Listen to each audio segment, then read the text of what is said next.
You're tuned in to the DMV Hoops Podcast. This is John the Scripter, head girls basketball coach at St. John's College High School, and this is the DMV Hoops Podcast.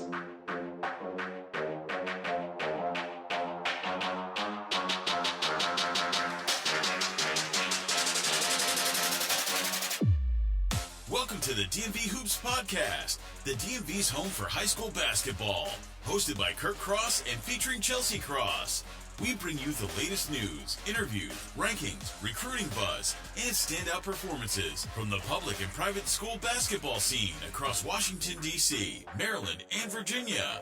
Stream us on Spotify, iHeartRadio, Apple Podcasts, Amazon Music, Buzzsprout, YouTube, and everywhere podcasts are heard. Now, let's get into it. Here's your host, Kurt Cross. Welcome to the DMV Hoops Podcast. As always, I'm Kurt Cross. She is Chelsea Cross. And we're here live at the Morgan and Kathy Wooten Gymnasium right here on the campus of DeMatha. We are coming to the end of Summer League. Playoffs are like as soon as next week. DMV Live, the girls session, is this weekend. Boys session 2 is next weekend. Chelsea, how's it going? It's going great. You know, I'm excited. It's the end of the regular summer league season, but we have all these fun events. We have the live periods. We have playoffs coming up, and I'm just really excited to see All-Stars? All-Star, yeah, I forgot about that. With so many exciting things, it's hard to remember it all. I'm just so excited to see how everyone does and what the outcomes are.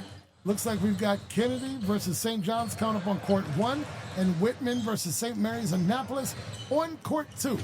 But we got to talk about the elephant in the room. Chelsea, the New York Knicks are the NBA champs. Woohoo! Yeah, they are. I'm not going to lie. People are going to think I'm just saying this, but everybody seems to come on this podcast and talk about the Spurs. I was Knicks from day one. You were Knicks from last year. I was. You had Knicks going last year, and you were just a bit too early. What the hell happened to the San Antonio Spurs? There's a lot to break down here, but I would say if I had 3 main points that I would present to someone 20 years from now on why the Spurs folded, I would say number 1 is Mitch Johnson not refusing, but forgetting that Dylan Harper's on the bench. Forgetting that he exists. Forgetting that he exists. I think Dylan Harper's production alongside Wemby, they worked well together. And for some reason, Coach Johnson thought that wasn't right. I don't know. He didn't see what the billions of other people saw? Yeah. So I think if Dylan Harper got some more burn, we might be talking about a Game 6 or a Game 7 right now. Oh, excuse me. Okay, I hear you. That's point number 1. Point number 1. Right. Point number 2, Wemby. I think the Knicks just had to win on your birthday. I think yeah. There's that. But point number 2. Wemby. Okay. He kind of failed to be in the paint past the first quarter.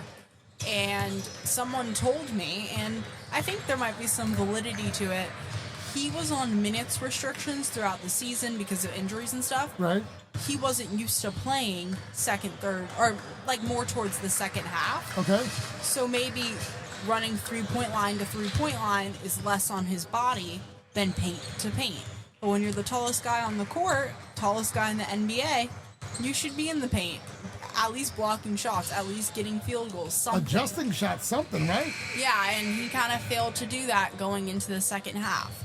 And then point 3, I guess you can say De'Aaron Fox in that, in the Game 4, was it? Game 4 when they lost a 29-point lead. Game 4? Not necessarily, yeah, he had that turnover. Yeah, he should have dribbled instead of doing the layup. But I also think he didn't lead his team well. He's the veteran on that team, even though he's only 27, 28. Right. He is the oldest on the team as a player. And there, I think he failed to kind of keep his guys in check and hold them responsible for their own actions. Right. And I think that caused the Spurs to be in disarray. You know, when we look back at this, the Knicks had a magical run. One of the more magical runs you'll ever see in the NBA playoffs. They went, whatever it was, 11-1 down the stretch. They didn't lose a game for an entire month. They won when they weren't supposed to win. They came back from deficits in each game. Yeah. They erased a 29-point deficit. And if you're the Spurs, number one, you have to manage the clock better in that game 4, I think it was. Yes. You have to manage the clock better. You don't give up a 29-point lead. I agree with you, De'Aaron Fox. You've got to be the leader. You've got to slow the tempo down. You've got to run some sets. I saw 8 straight possessions where Wemby only went into the paint twice. And he barely touched the paint then. Right. I saw a possession where he shot 3 straight threes and missed them. Get your big ass in the paint is what I say. You bigger than all outside. You 6-7 foot forever. Taller than anybody out there. Do what you're supposed to do. Play back to the basket. Adjust shots on the defensive side. Kick out. Get rebounds. Do something. Set some screens. You're 7 foot forever. Exactly. Do I blame De'Aaron Fox for not dribbling that out? It happened way before that. It happened way. Isn't that kid that played JV last year? Yeah. Number 0? Yeah. These youngs grow up, don't they? Yeah. And Mitch, I do blame Mitch a bit. You have to slow the game down, Mitch. Stop settling for threes. I'm not anti-Spurs. I mean, I did want the Knicks to win, but the Knicks just had that extra something. Definitely. They really had that extra something. That something's called Brunson. That something's called OG. That something's called Big Cat, even though he was in foul trouble. There's something's called Bridges. That something's called Alvarado. That something's called Mike Brown. Yeah. Mike Brown just knew how to make those adjustments. But if you're the Spurs, you got to go to the drawing board. You've got to know this is the worst that Wemby will ever be. He's only going to get better. He's 21, 22. Yeah. He's only going to get better. So we understand that. If you're the Spurs, you understand, though, I know it sounds premature, but the window will close in terms of contracts expiring, who's going to want more money, all of that. And at some point, Pop can't help you anymore. He looks like he's in failing health. Yeah. At some point, the Pop mystique is going to wear off. And Mitch, you've got to put on your big boy pants and figure out how to coach this team. Several people did not think the Knicks can do it, but they won the Commissioner's Cup or what was it called? I know, I was trying to think of it, the NBA. Adam, what is it called? The Emirates Cup in the middle of the season? Yes, they won the Emirates Cup. And you know who they beat in that? The Spurs. The Spurs. Right. I definitely thought this was OKC's Larry O'Brien trophy to win. Spurs showed me otherwise. When they showed me otherwise, I definitely thought that Wemby was an alien and no one can solve him. The Knicks figured him out. I'm curious why the OKC couldn't figure him out. Right. But Wemby's production from first quarter to fourth is an epic debacle. And everyone who gave him all his props for being the leader that he was, getting in Castle's ear, inspiring his players, I won't take away that he did that, but on the biggest stage, he did not do that. On the biggest stage, he couldn't lead his team. And I don't want to hear this garbage about, he's only 22. He can't, what do you expect from him? Y'all gave him the props in previous playoff series. Then I expect him to do it. If he's that guy, then I want him to be that guy.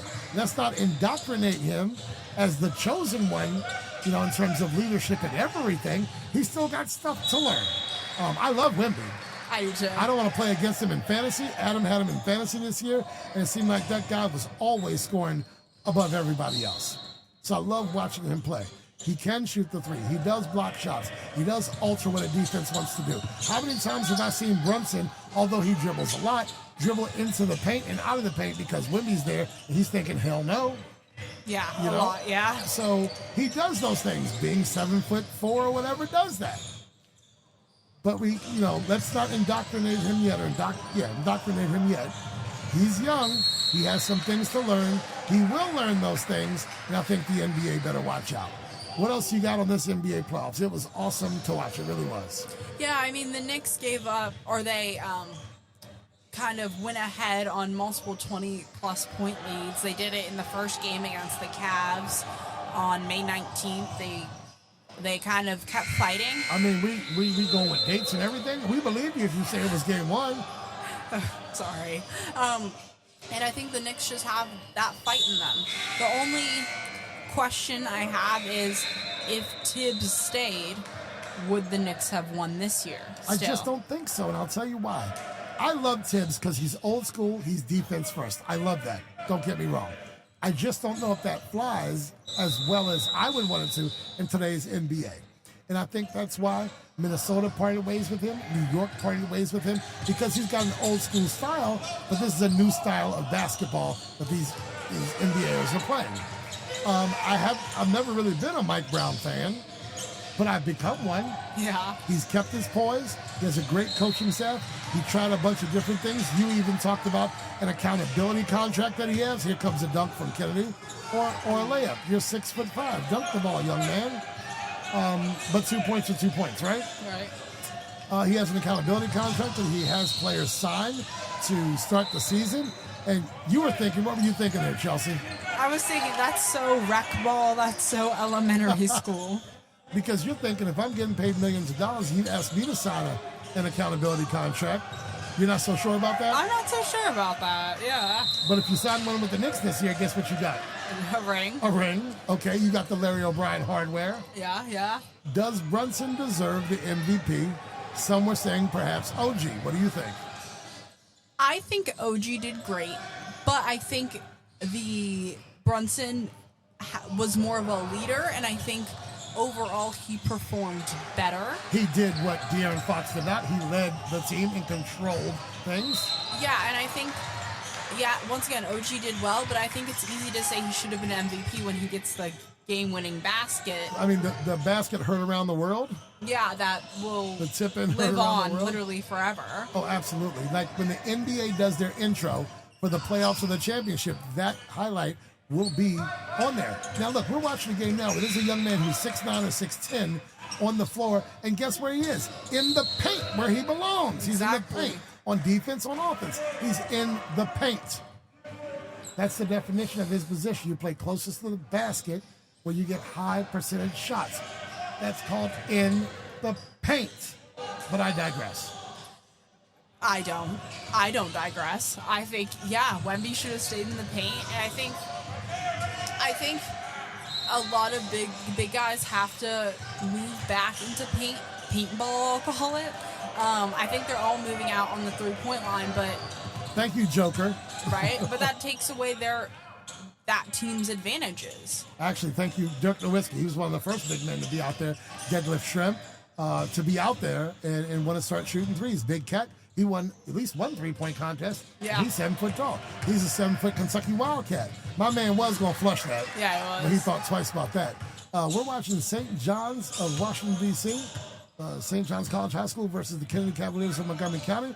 Kennedy had to call an early timeout, but then because St. John's was doing some things, and Kennedy has come out and got 3 or 4 straight baskets off, pressure defense. So they made those adjustments, and we've got us a game in front of us. Chelsea, I cannot recall who's the coach for Whitman, the summer league coach for Whitman. I do not have his name. I don't know. I can't say head coach is Lund. We had Lund on the broadcast last week. They're over there playing St. Mary's of Annapolis, and it's a 7-5 game over there. What are we looking forward to with the live period this weekend?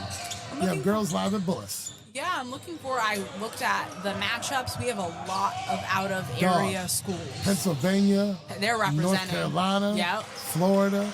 Virginia. I don't know who else we had. We got Carolinas. Carolina's always coming through. Yeah, definitely. So I'm excited to give them some exposure on the podcast and kind of introduce us to them.